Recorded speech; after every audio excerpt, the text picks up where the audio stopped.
Hello and welcome to the Franz Van Cat interview. I'm Annette Young. Will they or won't they? That's the overriding question on everybody's lips, as there's much speculation as to whether Israel will indeed stage a military attack on Iran's nuclear sites. There's also been intensified sabre rattling in the last few days, with the Iranian leadership warning that they too won't rule out a preemptive strike against their enemies. This, of course, as tensions rise over its controversial nuclear program. It also comes after the return of inspectors for the International Atomic Energy Agency, who came back from Tehran saying that the government there was uncooperative. Now, joining me today to talk about events is Camille Grand. He's the head of La Fondation pour la Recherche Stratégique here in Paris. And thank you so much for being with us, Camille. Thank you for inviting me. First of all, in your opinion, what are the chances of Israel indeed holding or staging a military attack against Iran? I wouldn't see that happening in the very short term. First of all, because I tend to think that when we have a very public debate, an outspoken debate in Israel, it means that the decision has not been taken. Once the decision will be taken, we will hear a lot of silence coming from Tel Aviv and Jerusalem. It's very unusual, isn't it, for the Israelis to be talking loudly about what they want to do. In these sort of circumstances, normally you hear about it after the event. Indeed, this is what happened with when they bombed the Syrian reactor a few years ago, or when they bombed the Iraqi reactor in 1981. We only heard of it once the operation had been conducted. So we have, in this case, a very public debate with lots of voices taking part in that debate, military, active military, retired military, politicians, and so on. So I do believe that it's no decision has been taken, that they are weighing the pros and cons of such an operation. And at the moment, most of the debate and the saber rattling is about pushing the West and the others to pressuring more and more Iran, and still in order to achieve some sort of diplomatic solution through negotiation and sanctions as the best pressuring mean available. Now, the New York Times in the last few days published a report in which it said that Israel actually was not ready yet militarily in terms of staging such an attack. Is that what you believe to be the case? I wouldn't be as clear. I believe that as part of this game currently ongoing, there is also lots of leaks coming from the US government which are meant to pressure the Israelis not to attack. And one way of doing it is leaking information from the Pentagon that the Israelis are not capable or ready to perform the attack. The big issue is what sort of attack they want to do. Obviously, any attack on Iran would be far more complicated than the previous missions they did. Because there's a number of locations that they need to target. Because there are several facilities, some of them are underground. But it's interesting to look back and think, now we know about the cabinet debates in Israel before the Oziraq attack in Iraq in 1981. They took the decision assuming that it wouldn't solve the problem, but thinking it would gain them some time. And I think that's one element that needs to be taken into account, is that they don't expect to solve the problem. What their expectations are likely to be is to gain a couple of years and expose the Iranian nuclear program to the world. Just to expand a little bit further, what in fact are those logistical problems associated with carrying out such an attack? There are two of them. The most important one and the most visible one is Iran is much further away than was Syria, for instance. So for the Israeli Air Force, it means flying through possibly hostile territory, that is through Jordan or Iraq, or through Saudi Arabia, or through Turkey. Probably the first option is the most likely one. And probably they will need some air-to-air refueling on the way, and their exact capabilities in that field are not very well known.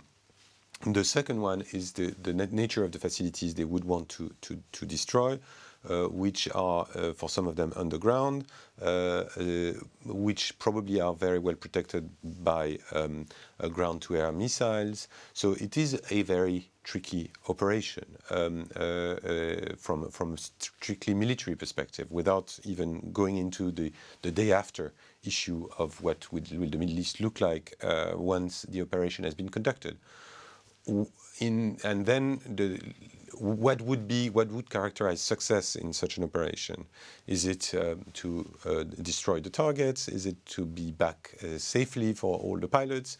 Is it to not create a massive turmoil in the Middle East, which is one of the wild cards associated with such an operation? I want to come back to that in a few minutes, but in terms of doing it on their own, I mean, like the refueling capabilities, having to fly through enemy airspace, all of it leads to me thinking that at some point Washington would have to be involved, maybe not in such an overt fashion, but maybe in a covert fashion. From a strictly military standpoint, that's indeed what would be the most sensible military scenario.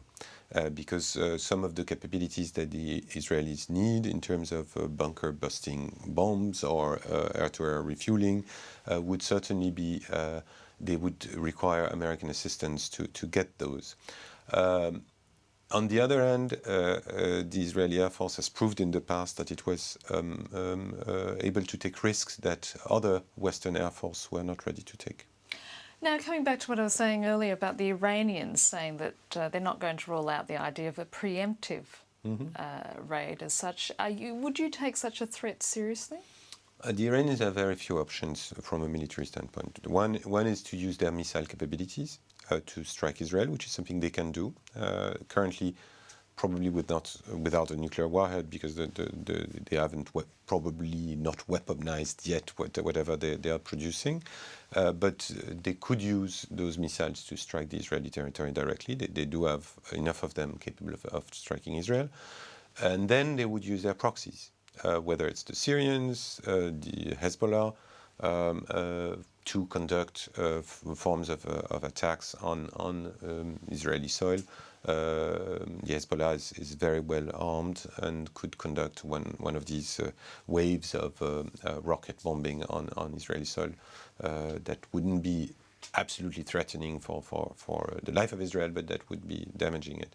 Finally, there's all the talk and the saber rattling about closing the Straits of Hormuz, but that would be probably on the part of the Iranians shooting themselves in the foot, since it would trigger a US intervention almost immediately.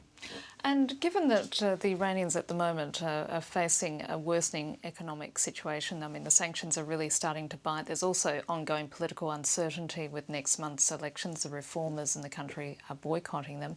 Do you think that maybe that might also be a contributing factor for them to think, okay, there's nothing to lose, let's lash out at those who are against us before they have a chance to have a go at us? That's the problem with the current regime in Tehran. They tend to not take opportunities that would be good for not only the Iranian people, but even for the regime itself in terms of self-preservation.